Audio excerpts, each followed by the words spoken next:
Good morning, Jiminy Tech fans. Yes, it's been a while since I did a video on this channel. Thank you guys for coming over from the Jiminy Show and checking it out. If you haven't, Jiminy Show, 100K subs. Anyways, moving on to this. I wanted to make a video on this. It's already up on the other channel, but I'm making one for this channel, and hopefully it doesn't get content matched because I started it different. What do we have here? Well, we have what is basically the end result of trading away my EVGA 3090 for the win. Why would I do something like that? Well, there's a very, very, very simple reason. I wanted a much more stable test rig. Now, you're going to see a video where I'm going to be building my 6950X X99 system in my Enthoo 719 case. I already filmed it all. I'm editing it. I'm putting up that video. However, that computer is getting completely changed because this is replacing it. Currently, it's sitting in an old Carbide. I think this is what, the 275 case or something. It's got all kinds of room inside for air-cooled functions, but I'm using it right now to store all these parts while I wait for a better case. I'm thinking I'm going to go to an X71 Thermaltake. Maybe. Haven't decided yet. But this guy is an ROG Dark Hero Crosshair 8. Very good motherboard. It's obviously not like an Extreme Zenith Formula or whatever those ones that are like super high-end $700, $800, $900 boards. But as you can see, when this board was new, it was a $450 motherboard. So yeah, that was a pretty good grab for a decent price because I'm not going to spend that kind of money on a motherboard, especially in 2023 when I can do trades and stuff. On this motherboard is an AMD Ryzen 5950X. Yes, it is previous gen. However, it is also top of the line previous gen.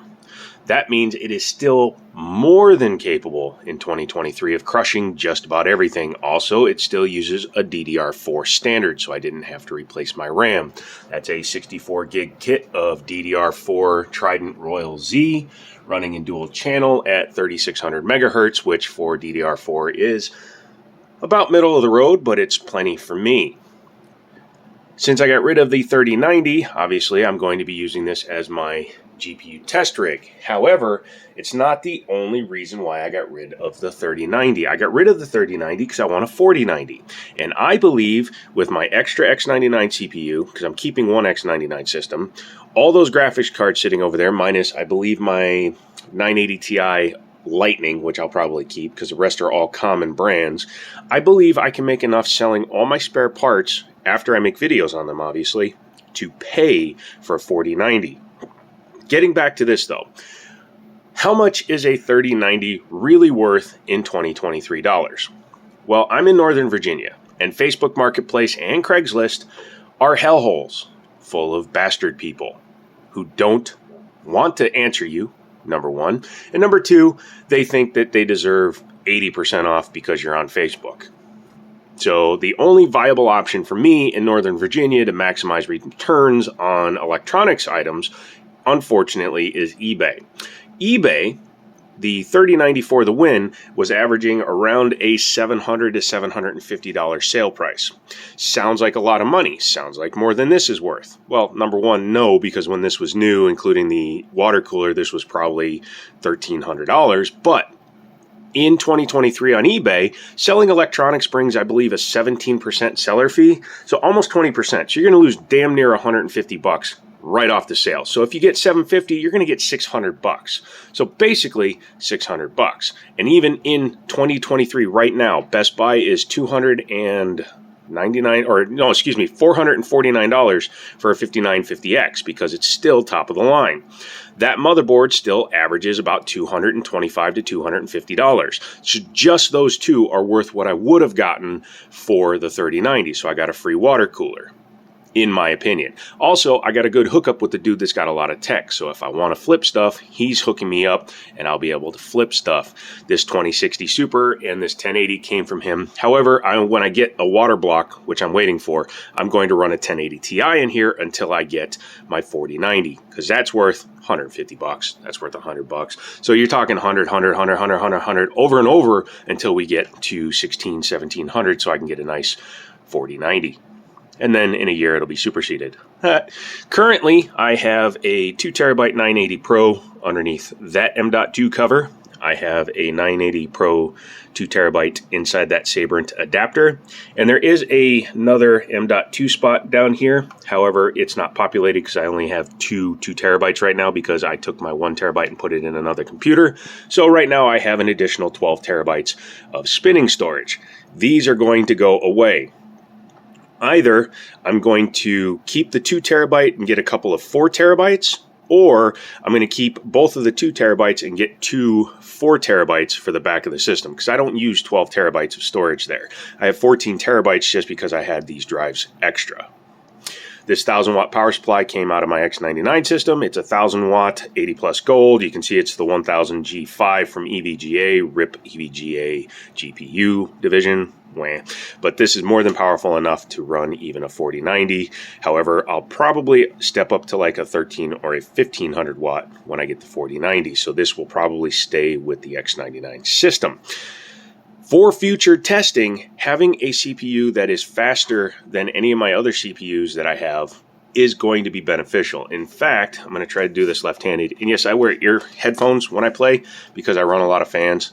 And these fans, unfortunately, are on a controller card, and they're spinning too damn fast. I have a controller coming. It just hasn't showed up yet. So let's go ahead, and while we're doing this, let's pull up an R20. I'm not going to run a 23 just because it takes too long. And then you can see I've already run it once, but I had a ton of stuff open. But let's see what it does now.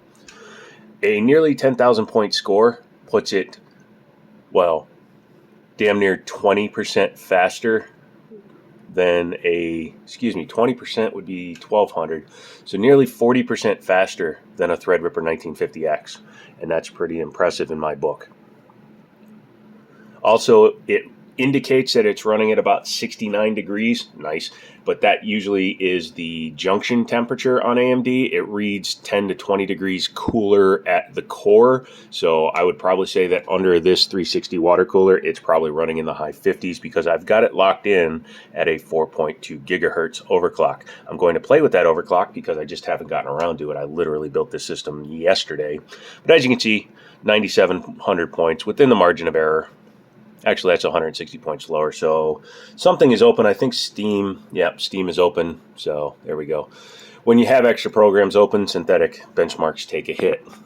But this CPU is literally twice as fast as my X99 system, which kind of makes sense considering X99 is only a 10-core, 20-thread. This is a 16-core, 32-thread processor. Also has all the new instruction sets, and this motherboard is full PCIe Gen 4, so that will help for NVMe. It will also allow me to overclock this RAM better because old X99 boards don't like to go much over 2666 megahertz. So what does that mean? Well, it means that I'm getting really serious about testing stuff here on the channel. I did go through my stack of GPUs that I have to make videos on, and for some reason, I only have Intel right now. Don't know why. I'll have to grab some AMD cards as we move on. But I have the entire Maxwell lineup from 960 to 980 Ti. I got to get a 950. And then I've got a few of the 10 series, 1060, 1066 gig, 1070, 1080, 1080 Ti, etc.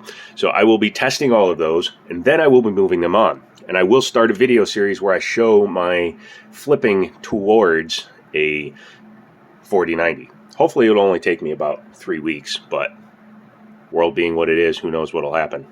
Come back for all of that. Thank you guys so much for being patient with this channel as I get it going again. Also, I'm also going to be doing Jiminy Drives, which will be my car channel. And once I get that going, just happiness will ensue. So come back for that. Love you guys. Talk to you later.